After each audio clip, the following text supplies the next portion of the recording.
Right, the microphone seems to have worked, so let's try and fly through some videos. Next 4 plants that I want to run through. I'll start with this one first of all. I'm going to check the camera's got the right angle because the right angle is important. There we go, perfect. So this is a hemlock. Its Latin name Tsuga canadensis nana, which I believe is commonly known as a Canadian hemlock or eastern hemlock. Or feel free to correct me if I'm wrong. And if I give it a little, so this was £24.99, and as you can see there, it's a twin trunk with quite a lot going on. I've done nothing to this shrub, I'm not sure what it is, but what I really like about it, and I'm not too sure where the front is yet, possibly there, but what I love about this is the sprawling canopy, and in time I'll lift part of this to reveal more of the tree, but try and keep this amazing canopy intact. Really like it. I've done nothing with it, which is why you can see at the back there's quite a lot hanging down, obstructing the view. One concern I have is these are incredibly dense, which make it quite difficult, certainly for me as a beginner, to see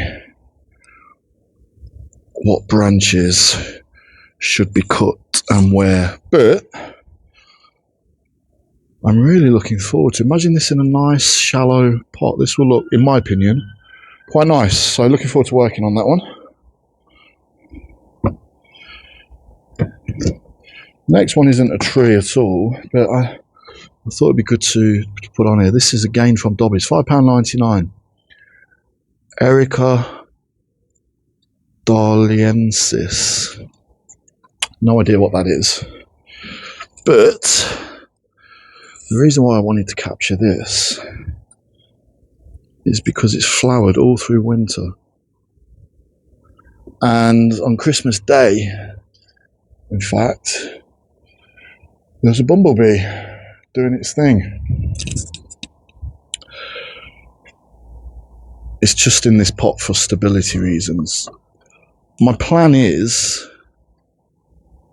possibly to have this as a bit of an accent plant, so I'll break this down. And for anyone unsure what an accent plant is, you'll have your bonsai and then normally a miniature next to it just to accompany it and add to the look. Possibly, I don't know. I may find when I delve in there that it's not possible. But flowered all through winter. Okay, can't always be wins, can it? Look at this disaster.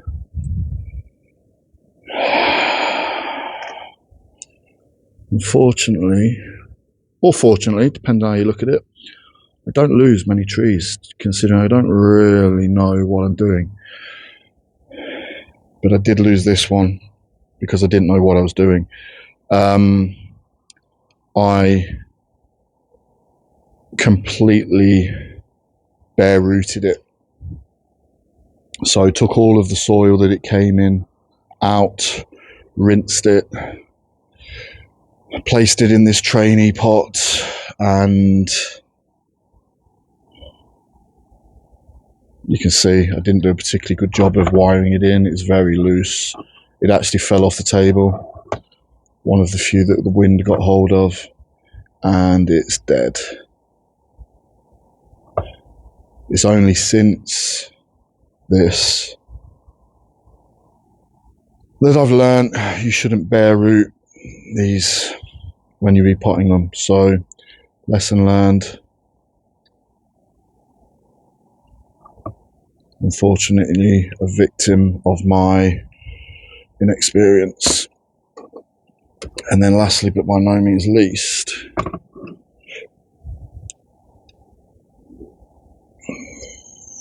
Zoom out just a little. So this is a recent, I'm going to zoom up. This is a recent acquisition.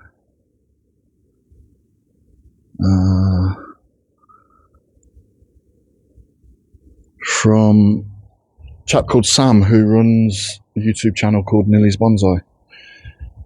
I went there to pick up some trees. So he's downsizing, and I took the drive to pick up some trees. I can't remember if this was one of the ones that I was meant to pick up, or one that he threw in. Basically, I went there to pick up 4, maybe 5 different trees, and I left with, I think it was 13, I think. And this is one that I left with. I cannot for the life of me remember what this is. Because he gave me so many, I think this might be a field maple. I'm not sure. But as you can see, so many buds are beginning to... It's got buds everywhere. Really looking forward to this. There's probably a couple of branches in junctions that I can... That one there and this one here that I can remove. But yeah, this would be an interesting one. Quite, for me,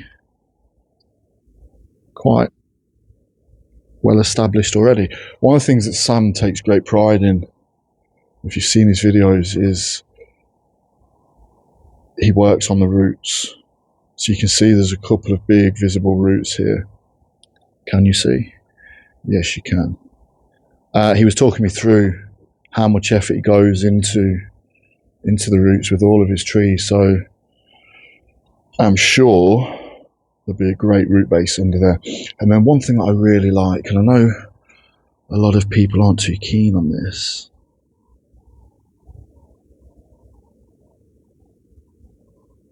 and I'm going to zoom right in to capture it up close. This is obviously where a branch was removed in the past. And some people don't like these. They think it ruins the tree, it ruins the lines of the tree. And certainly with specimen trees, it's very rare you'd see such a big wound on a tree. But for me, they just remind me of what you see in nature. Those big, calloused sort of hollows where branches have been removed. So that for me adds to the appeal of this tree overall.